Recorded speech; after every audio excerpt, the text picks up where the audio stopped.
اور بجائے اس کے کہ انوائرمنٹل پروٹیکشن پنجاب کا جو ڈپارٹمنٹ ہے وہ اپنے قوانین کو لاگو کروائے جس کی وائلیشن وہ پلان کر رہا ہے، انہوں نے یہ کیا کہ بیک اینڈ پہ جو مالکان تھے اور فارمرز تھے ان کے درمیان ڈائیلاگ شروع کروا دیا کہ آپ ان کے ساتھ ان پنجابی کہتے ہیں مقابلہ کر لو اور وہ جو ہیئرنگ ڈپارٹمنٹ نے کرنی تھی اس پلانٹ کے مالکان کی اور اس کی، وہ ہیئرنگ سائٹ پہ چلی گئی اور جو ڈائیلاگ چل رہا تھا وہ انہوں نے میڈیٹری وہاں پہ ایم پی اے صاحب ہیں ان کو ڈالا اور وہ ڈائیلاگ چل رہا. تو میں یہ سمجھ لوں کہ یہ پلانٹ فارمرز کی وہاں پہ ڈیمانڈ یہی ہے کہ یہ پلانٹ یہاں سے شفٹ ہونا چاہیے اور اس کی جو ساری مشینری ہے اس کو کسی ایسی جگہ پہ لگایا جائے جہاں پہ اور وہ ڈیمانڈ ان کی ابھی تک چل رہی ہے. چونکہ اس ڈیمانڈ کے ساتھ جو انوائرمنٹل پروٹیکشن ڈپارٹمنٹ ہے وہ اس کو اس طرح سپورٹ نہیں کر رہا کہ جس کی بنیاد پہ وہ اپنے ہی لاس کو وہاں پہ امپلیمنٹ نہیں کروا سکتے اور ڈسٹرکٹ گورنمنٹ کے پاس اتنا اختیار نہیں کہ وہ اس پلانٹ کو سیل کر سکے.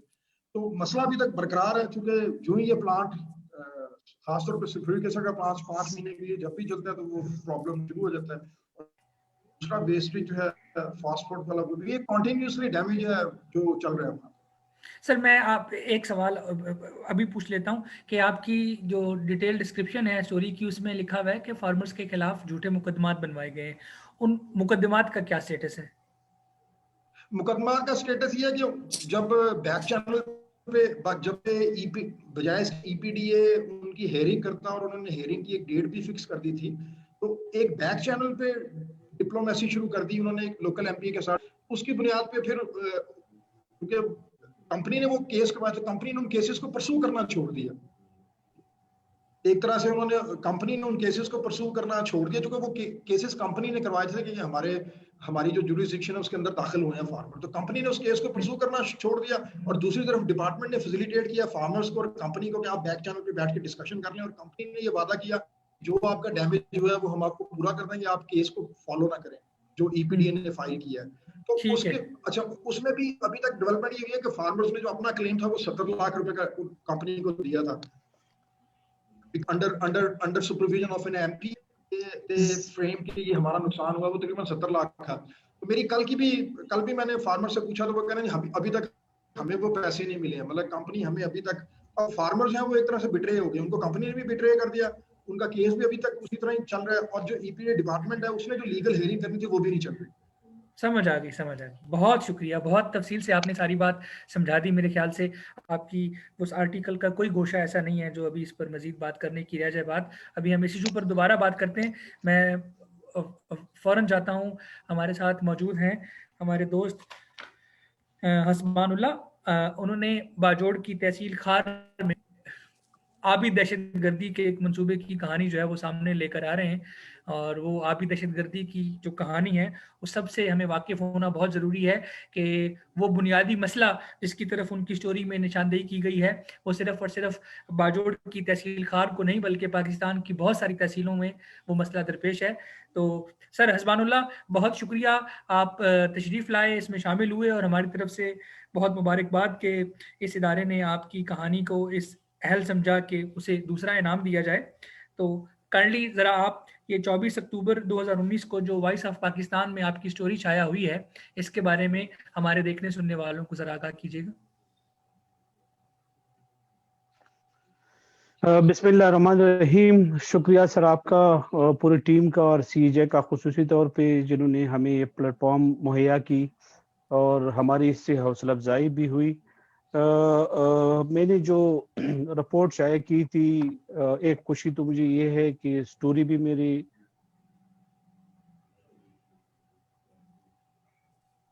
کہ میرے سٹوری پہ کام بھی ہوا اور وہاں پہ وہ لوگوں کو پانی کی جو قلت کا سامنا تھا وہاں پہ پانی بھی پہنچا دی گئی ہیں، وہاں پہ جو سسٹم تھا اس کو ٹھیک کیا گیا اور جو مزید وہاں پہ کام جاری. اصل صورتحال یہ ہے کہ جتنے ہم وفاقی دارالحکومت اسلام آباد سے دور ہیں، افغان بارڈر پہ واقع ہیں، اتنے ہم ترقیاتی کاموں میں بھی پاکستان کے دارالحکومت اسلام آباد سے بہت دور ہے.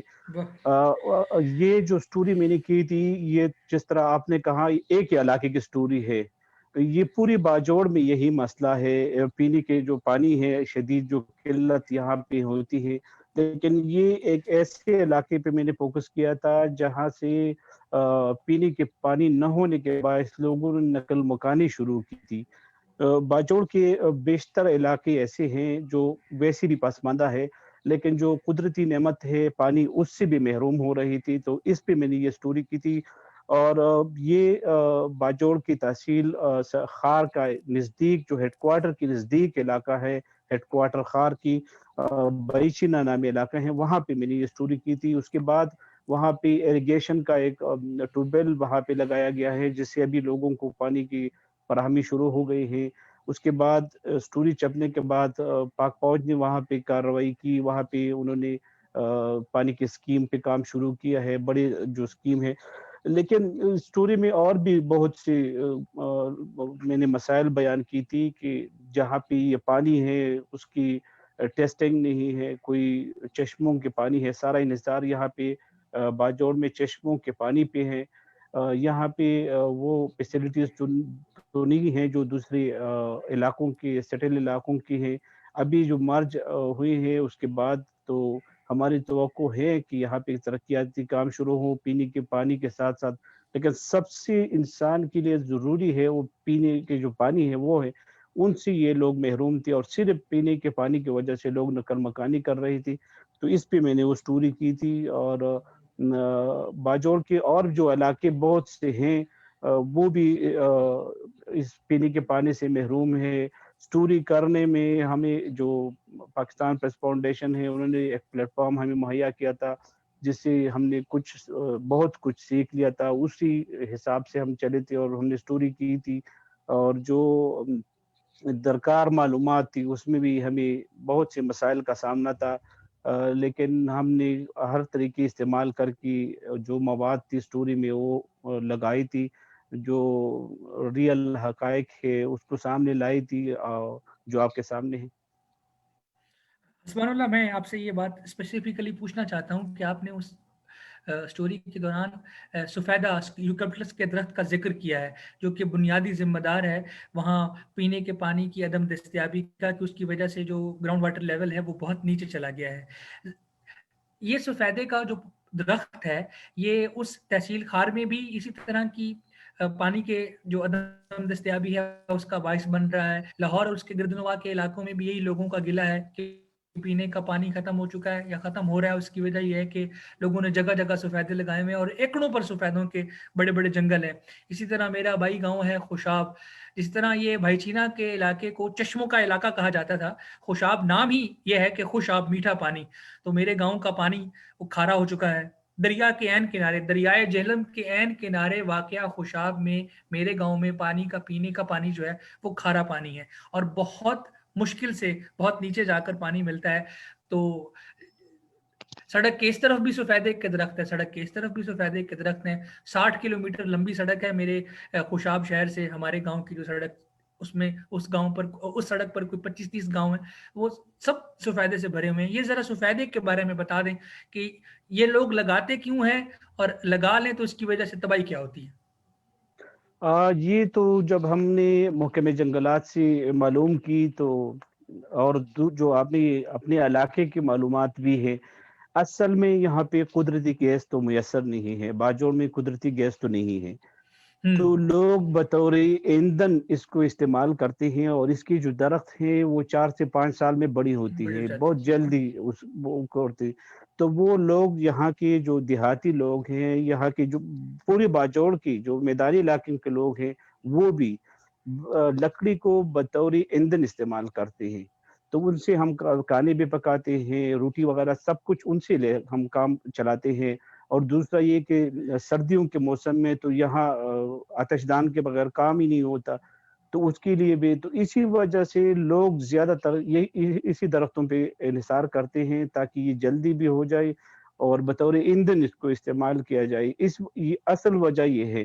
اب جو محکمہ جنگلات ہے وہ لوگوں میں یہ اویئرنیس اور آگاہی آہستہ آہستہ پیدا کر رہے ہیں کہ آپ جو بطور ایندھن اس کو استعمال کر رہے ہیں، لیکن یہ پہاڑوں میں اگر آپ کر لیں تو اچھا ہے. آپ کی جو زمینیں ہیں، جو آپ کے پانی کے جو چشمے ہیں اس کے ساتھ آپ نہ لگائے لیکن وہ بھی عوام اس کے لیے تیار نہیں ہے، کیونکہ پانی نہ ہو تو وہ درخت بھی نہیں ہوتی. تو اس وجہ سے اصل وجہ یہ ہے کہ لوگ یہاں پہ ان کو بطور ایندھن استعمال کرتے ہیں، اور ضرورت ہے لوگوں کی بطور ایندھن استعمال کرنا. بہت بہت شکریہ عثمان اللہ. میرے پاس مختصر دوسرے سیشن میں آپ سب لوگوں کے لیے ایک چھوٹا چھوٹا سوال ہے جو کہ آپ ہی کی سٹوری سے نکلتا ہوا سوال ہے، اور وہ میں یہ سمجھتا ہوں کہ چونکہ دامن وقت میں گنجائش کم ہے، تو جس طرح ابھی ایک سرکل میں ہم نے سب دوستوں سے ان کی سٹوریز کا تعارف لے لیا اور دیکھنے اور سننے والوں کو اس کے بارے میں آگاہی ہوگی، اسی طرح ہم ان سٹوریز میں کسی ایک ایسپیکٹ پر جو کہ شاید جس پر بات کی جا سکتی ہے اس پر بات کرتے ہیں. تو میں سب سے پہلے عمر سے پوچھنا چاہتا ہوں کہ عمر، یہ شانگلہ ہی سے کیوں سٹوریز آتی ہیں کہ بلوچستان کے چملانگ کی کان ہو یا شاہراگ کی کان ہو یا کوئٹہ چمن زیارت کے آس پاس کے علاقوں کی کانیں ہوں، جہاں کہیں کان میں مزدوروں کے گر کر یا دب کے یا دم گھٹ کے مرنے کا واقعہ ہوتا ہے. مور دین 60-70% مزدوروں کا تعلق شانگلہ سے ہوتا ہے. بعض واقعات میں سوات کے لوگ ہوتے ہیں. تو یہ شانگلہ اور سوات کے ہی لوگ بلوچستان کی کانوں میں مرنے کیوں چاہتے ہیں؟ صاحب آپ نے بڑا انٹرسٹنگ اور اہم سوال کیا. اس سے یہاں پہ ہمارا شنگلہ جو ہے تقریباً اس کی زیادہ تر جو آبادی ہے، ایک تو یہ ہے کہ پہاڑی علاقہ ہے اور پہاڑوں میں یہ لوگ رہائش پذیر ہیں.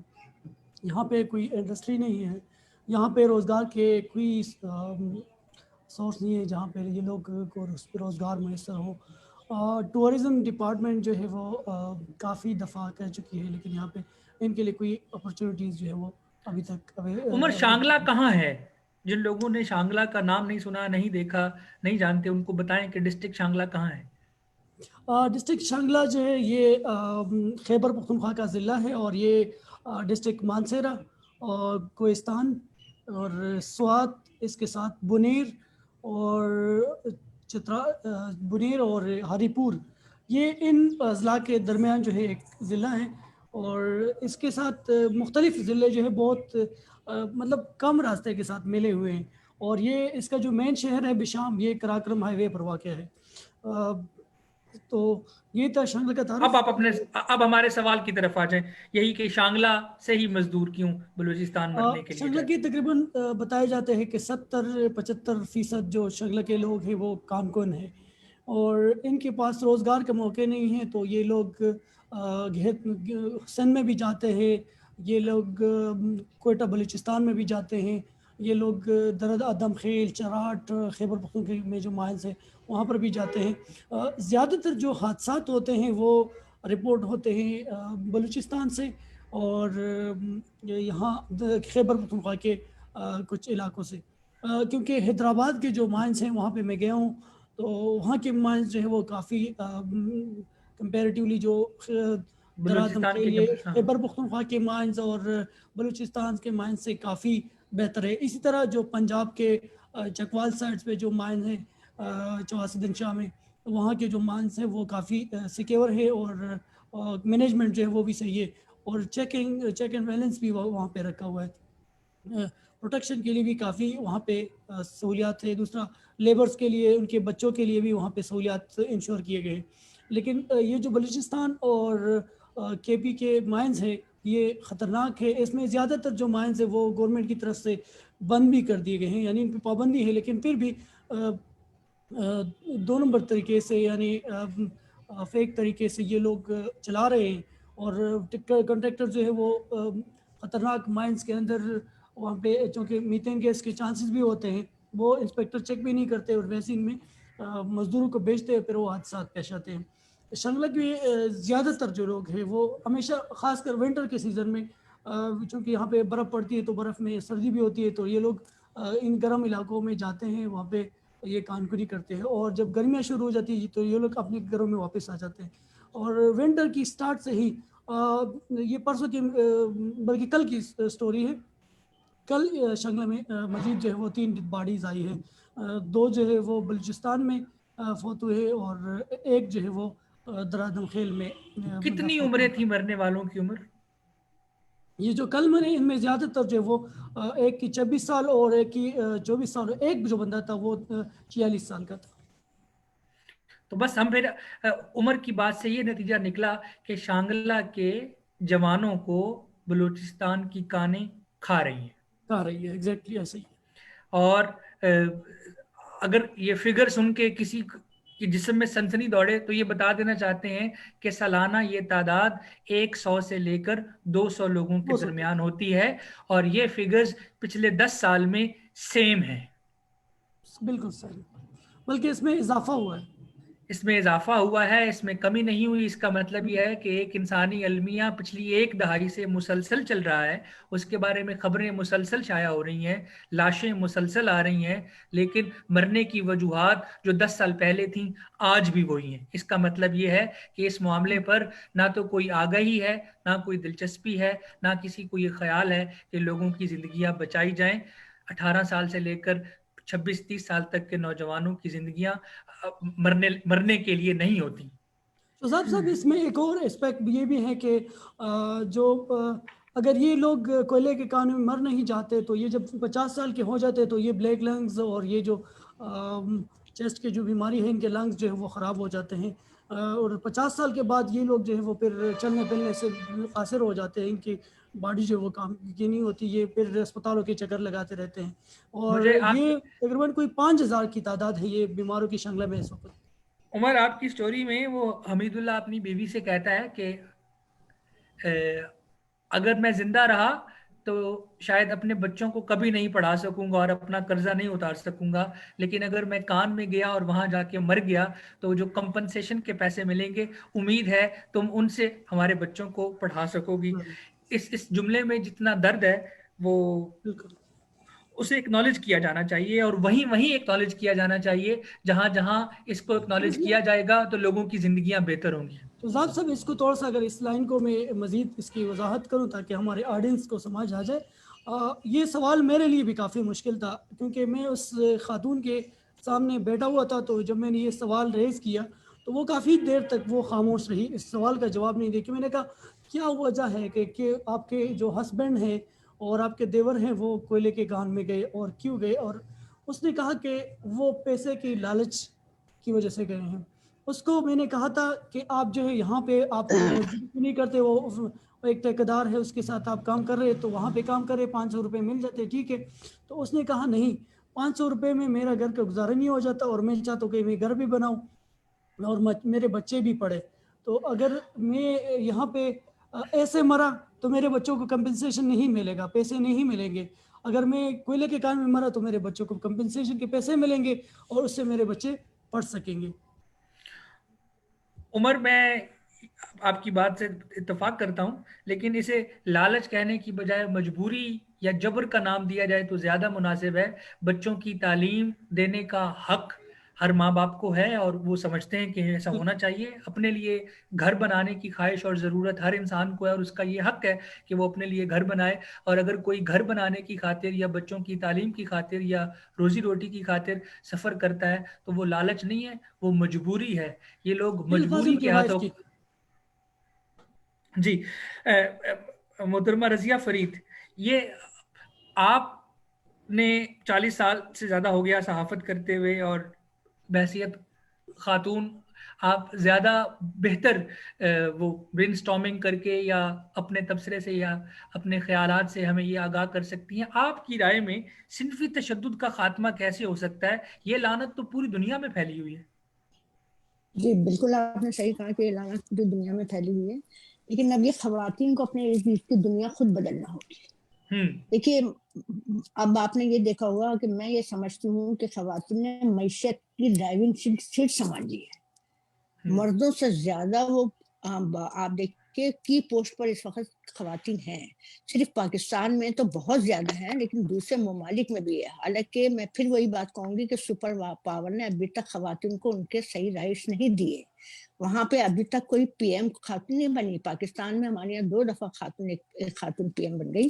لیکن بہرحال یہ تشدد کی بات ہے. اب وقت آ گیا ہے کہ عورتوں پر تشدد کرنے والوں کو عبرتناک سزائیں دی جائیں. صرف یہ نہیں کہ ان کو قانون بنا دیا جائے, ان پہ امپلیمنٹیشن کیا جائے, ان کو فوری طور پہ. ہمارے یہاں ایک تو انصاف بڑی دیر میں ملتا ہے, اتنے پیچیدگیاں ہیں ہمارے یہاں مراحل میں, انصاف کے مراحل میں, کہ اگر کوئی کیس رجسٹر ہوتا ہے تو عمریں بیت جاتی ہیں, کیس کا فیصلہ نہیں ہوتا. ابھی حال ہی میں آپ نے 2-3 ایسے کیسز سنے ہوں گے جن کو 40 سال کے بعد رہا کر دیا گیا, تو ان کے پروف نہیں تھے. پروف کیسے تھے؟ بہت سے لوگ مر بھی گئے, وہ مر گئے اس کے اندر. لیکن ہے نا, جب خواتین پر تشدد کرنے والے مرد جب تک اپنے انجام کو نہیں پہنچیں گے, پوری دنیا سے تشدد خواتین پر نہیں ختم ہو سکتا. اور اس کے لیے ہمیں جینڈر ڈسکریمنیشن کو ختم کرنا ہوگا. جب تک یہ ڈسکریمنیشن ختم نہیں ہوگا ہم آگے نہیں بڑھ سکتے.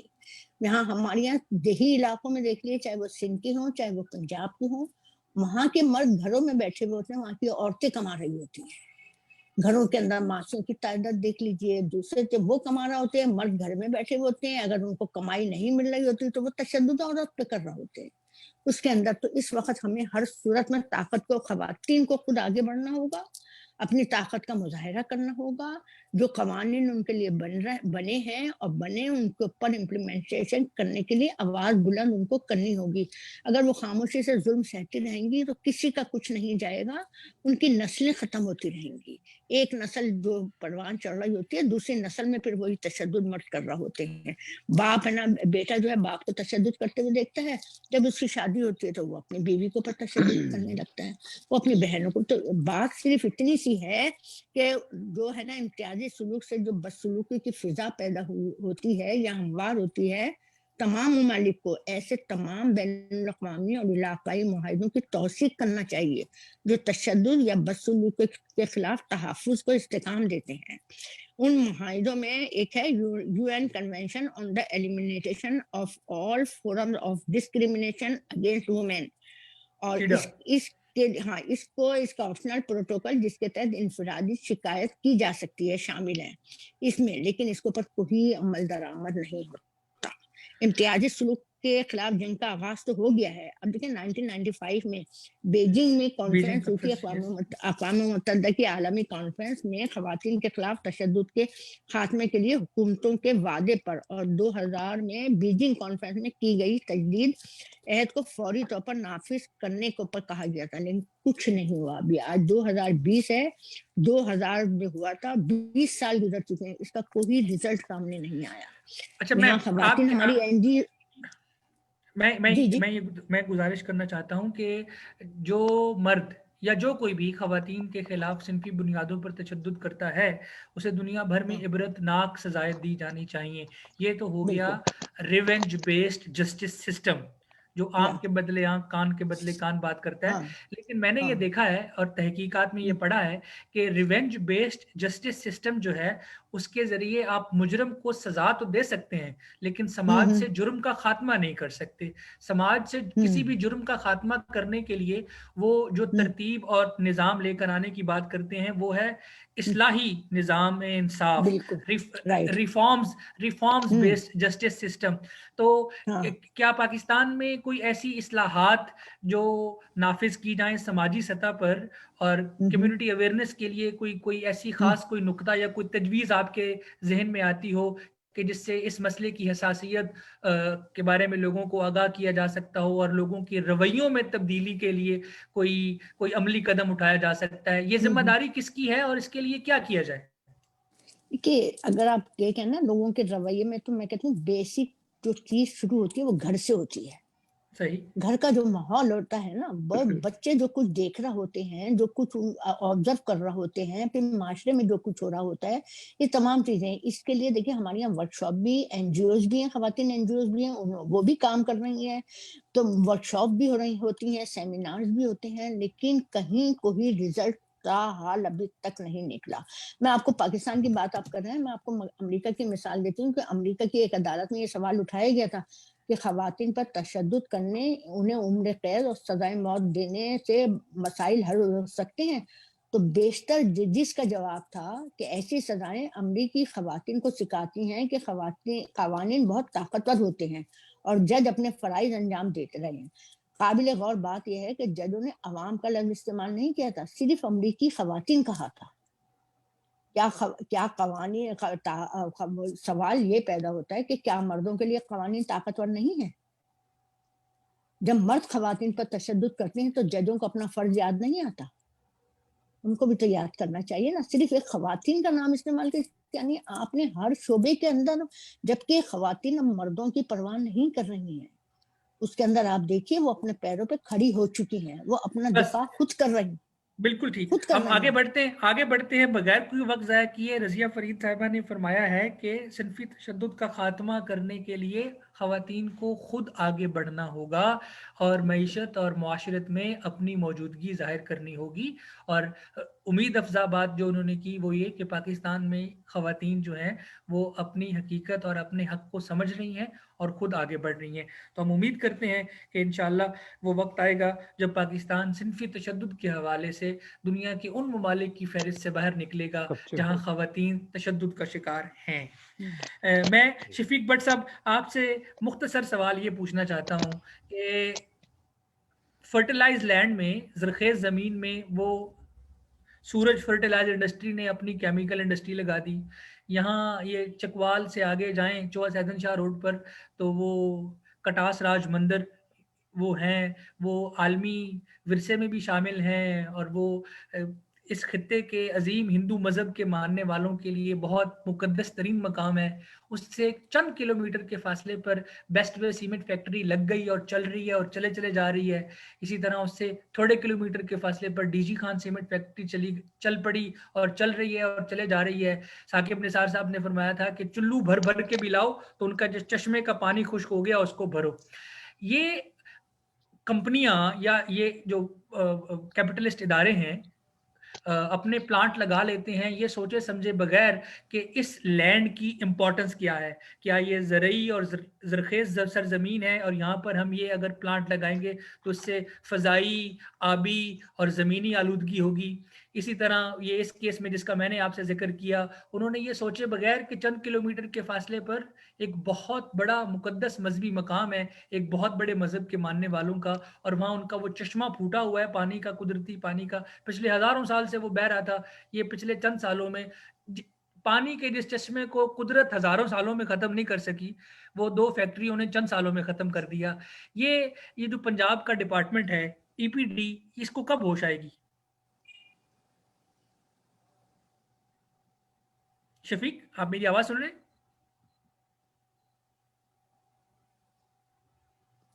ہیلو، آپ کی آواز نہیں، شاید کوئی پرابلم چل رہا ہے. میں بات کر لوں اب؟ جی شفیق آپ بولیں، میں آپ کی بات. سوال میرا تھا کہ ای پی ڈی کب مضبوط ہوگی؟ جو ہے وہ کیا کرنا چاہ رہے ہیں وہ پاکستان میں ہو رہا ہے. اصل پرابلم یہ ہے کہ جو ریاست کی اپنی اتھارٹیز ہیں ان کا ماتم کرنے کی ضرورت ہے نا. اصل میں اب انوائرمنٹل ایک ایسا ٹیکنیکل سا ایشو ہے جس کے اوپر آپ کو ٹیکنیکل انفارمیشن چاہیے تو پھر آپ آگے کچھ جا کے پبلک اویئرنیس یا کیمپین ڈیولپ کر سکتے ہیں. تو سوال یہ کہ جب یہ اس طرح کے ادارے لگتے ہیں تو ان کی پہلے ایک انوائرمنٹل ایویلویشن ہوتی ہے اور اس کے لیے ایک پورا ڈپارٹمنٹ موجود ہے، اس کا ایک پروٹوکول پورا موجود ہے. تو میں یہ سمجھتا ہوں کہ یہ جو ریاست ہے اور جو ریاست کے ادارے ہیں ان کی زیادہ رسپانسبلٹی ہے. اور اس سے تو ہمارے لیے سب بڑا چیلنج ہے وہ تو یہ کہ یہ جو ہمارے ریاستی ادارے ہیں ان کا اپنا جو بانچ پن ہے، ان کا جو اپنا بانچ پن ہے، کم از کم یہ اپنی ان پالیسیز کو بھی امپلیمنٹ نہیں کر سکتے جن کے لیے یہ ادارے بنے ہیں.